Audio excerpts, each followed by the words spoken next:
आज के वीडियो में दोस्तों हम लोग जानेंगे कि किस तरह की कंपनी में हमें इन्वेस्ट करना चाहिए जिससे हमें हमारे रिस्क के हिसाब से रिटर्न मिल सके। ये दोस्तों एक बहुत ही बड़ा पजल होता है कि इतनी सारी कंपनीज हैं, इतने सारे म्यूचुअल फंड हैं, तो हम किस में इन्वेस्ट करें। नमस्कार दोस्तों, मेरा नाम है डॉक्टर कन्हैया चौधरी और मैं स्वागत करता हूँ आपका आपके ही चैनल निफ्टी डॉक्टर में। दोस्तों, जब भी हम कभी म्यूचुअल फंड लेने की सोचते हैं या हम इन्वेस्टमेंट करना चाहते हैं तो सबसे बड़ा जो टीडियस टास्क हमारे पास होता है वो ये पूछा जाता है कि भाई आप किस तरह की कंपनी में इन्वेस्ट करना चाहते हैं। एक्चुअली वो हमसे ये पूछना चाहते हैं इनडायरेक्टली कि large cap, mid cap, small cap या माइक्रो कैप, किस में इन्वेस्ट करना चाहते हैं आप। क्योंकि नाम से हम नहीं पता कर सकते। सबसे पहला जो हमें क्लासीफाई करना होता है कंपनीज को, वो उसके मार्केट कैपिटलाइजेशन के हिसाब से हमें क्लासीफाई करना पड़ता है। तो एक रूल ऑफ थंब ये है कि higher risk higher return, medium risk medium return या मॉडरेट रिस्क मॉडरेट रिटर्न और लो रिस्क लो रिटर्न। और सबसे ज़्यादा जो एक इन्वेस्टमेंट एडवाइज़र के लिए चैलेंज होता है वो यही होता है कि आपके रिस्क को मिनिमाइज़ करके आपके रिटर्न को कैसे मैक्सिमाइज़ करा जाए। तो छोटा से छोटा इन्वेस्टमेंट आपका हो, चाहे वो 5,000 का इन्वेस्टमेंट हो, चाहे वो 5 करोड़ का इन्वेस्टमेंट हो, आपको ये डिसीजन लेना ही पड़ेगा कि आप किस तरह का इन्वेस्टमेंट करना चाहते हैं, कि कितना रिस्क लेना चाहते हैं। उसी हिसाब से आप अपनी कंपनी सेलेक्ट कर सकते हैं। मैं आपको कुछ आज टिप्स और ट्रिक्स बताऊंगा जिससे आपके लिए टास्क बहुत आसान हो जाएगा। भले ही आप म्यूचुअल फंड में भी इन्वेस्ट करते हैं, वहां भी आपसे पूछा जाता है कि आप स्मॉल कैप में, मीडियम कैप में, लार्ज कैप में इन्वेस्ट करना चाहते हैं या क्या करना चाहते हैं। तो सबसे पहले दोस्तों हम बात करेंगे लार्ज कैप। लार्ज कैप का दोस्तों ये समय समय पर डेफिनेशन चेंज होता रहता है, लेकिन आज के सिनेरियो में जो डेफिनेशन है वो ये है कि अगर कंपनी का मार्केट कैप 20,000 करोड़ से ज्यादा है तो वो कंपनी लार्ज कैप कंपनी कहलाएगी। लार्ज कैप कंपनी दोस्तों ऐसी होती है जो सालों साल से जिसका बिजनेस इंडस्ट्री में चल रहा हो, उसके बाद उसमें वॉलेटिलिटी नहीं होती है। आप ये एक नया टर्म आपके लिए आएगा कि वॉलेटिलिटी क्या होता है। वॉलेटिलिटी दोस्तों ये होता है कि सपोज करिए आपने एक स्टॉक 100 रुपये पे खरीदा लंबे समय के लिए। ये आप भी जानते हैं कि ओवर द टाइम ये ऊपर ही जाएगा, 100 रुपये से 125, 150, 200 जाएगा, लेकिन उसके जाने का जो तरीका है वो कैसा है। ऐसा तो नहीं कि वो बहुत ज्यादा ऊपर नीचे करता है। आपका मान लीजिए पोर्टफोलियो 1 करोड़ का है और वो तीसरे दिन जो है हो गया 90 लाख का, और फिर 5वें दिन हो गया 1 करोड़ 10 लाख का, तो आपको कैसा लगेगा? मुझे पूरा विश्वास है कि आप चैन की नींद सो नहीं पाएंगे। क्यों? ना तो आपको नींद उस वक्त आएगी जब आपका पोर्टफोलियो 1 करोड़ से 90 लाख हो जाएगा, ना तो नींद आपको तब आएगी जब आपका पोर्टफोलियो 1 करोड़ से 1 करोड़ 10 लाख का हो जाएगा। तो इसको बोलते हैं हायर वॉलेटिलिटी। तो लार्ज कैप स्टॉक्स क्या होते हैं? बिल्कुल ही कंपैरेटिवली लोअर वॉलेटाइल होते हैं as compared to mid cap और स्मॉल कैप। दूसरा, ये मार्केट लीडर होते हैं। तीसरा ये होता है कि लाइक ये रिसेशन से और निगेटिव न्यूज से इनका बहुत ज़्यादा इम्पैक्ट नहीं होता है। जब आप देखोगे कि एक स्मॉल कैप और एक लार्ज कैप में, स्मॉल कैप में क्या होता है कि छोटी सी भी न्यूज़ आई कंपनी के अगेंस्ट, एक क्वार्टर भी कंपनी में परफॉर्म नहीं किया और स्टॉक जो है 20-30% करेक्ट हो जाता है, 40% भी करेक्ट हो जाता है। कोई भी र्यूमर भी आ गया तो आपका स्टॉक बहुत ज़्यादा कम हो जाएगा। अभी आपके सामने एग्जाम्पल है अदानी इंटरप्राइजेस।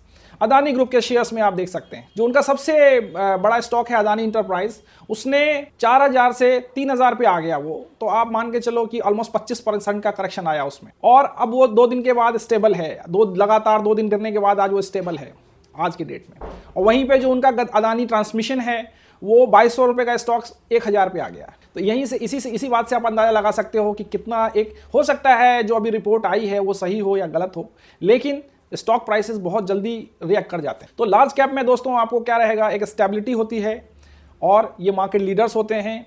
कंपनी वॉलेटाइल नहीं होती है और रिस्क आपका ऑब्वियसली कम होता है। लेकिन जो सबसे इंपॉर्टेंट चीज है वो ये है, आपका रिटर्न भी कम होता है। आप you cannot expect the multibagger returns from the large cap stock.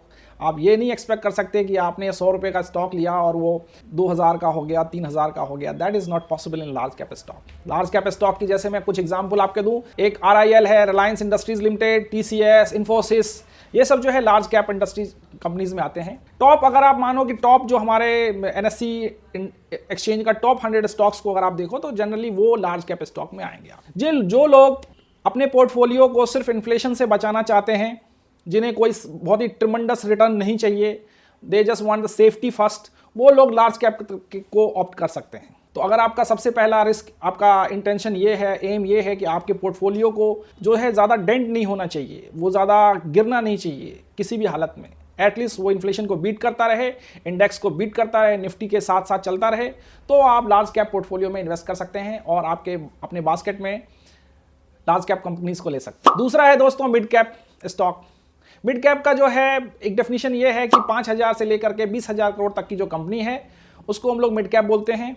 अगर आप कंपनीज के बीच में ऐसे ही चुनने को बोलोगे तो जो ऑन एन एवरेज अगर 100 से लेके जिनकी रैंकिंग 250 तक है वो मिड कैप में उनको बोला जाता है। मिड कैप के अंदर ये पोटेंशियल होता है कि वो लार्ज कैप बन सकता है। मिड कैप में ऑब्वियसली वॉलेटिलिटी भी मॉडरेट होगी, रिस्क भी मॉडरेट होगा, but at the same time return भी मॉडरेट होगा। यू कैन नॉट एक्सपेक्ट कि स्मॉल कैप के जैसा ये जो है हमारे को मल्टी बैगर रिटर्न दे दे। तो जो लोग एक मिला जुला चाहते हैं कि बीच का रास्ता अपनाना चाहते हैं और एक मिला जुला रिटर्न चाहते हैं और मिला जुला रिस्क भी लेना चाहते हैं, मॉडरेट रिटर्न लेना चाहते हैं, तो वो लोग मिड कैप को ऑप्ट कर सकते हैं। कुछ एग्जांपल्स मैं आपको दूं, जैसे LIC हाउसिंग फाइनेंस है, ये आज की डेट में एक मिड कैप कंपनी हो गई है। और तीसरा जो है दोस्तों सबसे ज़्यादा लोगों के फेवरेट और ट्रेडर्स के फेवरेट जो रहते हैं वो स्मॉल कैप कंपनीज होती है। स्मॉल कैप कंपनी का दोस्तों जो अभी आज की डेट में जो एक डेफिनेशन है कि 5,000 करोड़ से अगर उनका मार्केट कैप कम है तो उनको स्मॉल कैप कंपनीज में जाना जाएगा। दूसरा, सर्टेनली इनमें सबसे ज़्यादा ग्रोथ की पोटेंशियल होती है, लेकिन सबसे ज़्यादा रिस्क भी होता है इसमें।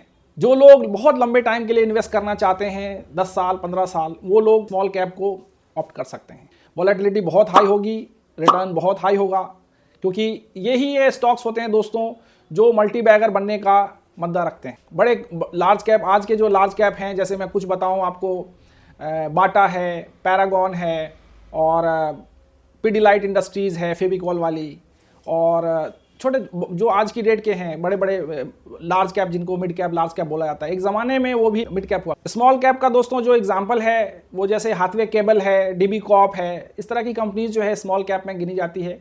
और स्मॉल कैप सबसे ज़्यादा रिस्की होता है, बशर्ते इसका जो फ़ायदा ये है कि जब कोई इकोनॉमी रिसेशन के बाद उभरती है और तब जो बिटन स्टॉक्स होते हैं उसमें आप इन्वेस्ट कर सकते हो और उसमें आपको मल्टी बैगर रिटर्न मिल सकता है। जैसे कि कोरोना के बाद देखिए, जैसा मैं एक एग्जांपल देता हूं आपको, मैं चार्ट में भी दिखाऊंगा। अशोक लेलैंड सब पूरी दुनिया जानती है कि मोटर व्हीकल बनाती है, और वो करीब 125 रुपये का स्टॉक था जो 25-30 रुपये हो गया था कोरोना में। और जिन्होंने कोरोना के बाद इन्वेस्ट किया, लेट्स से आपने 40 पे भी लिया, तो उसने 3 गुना रिटर्न आपको 2 साल में ही दे दिया। तो स्मॉल कैप कंपनीज में का ये असर है कि इसमें सबसे ज़्यादा पोटेंशियल होता है बढ़ने का।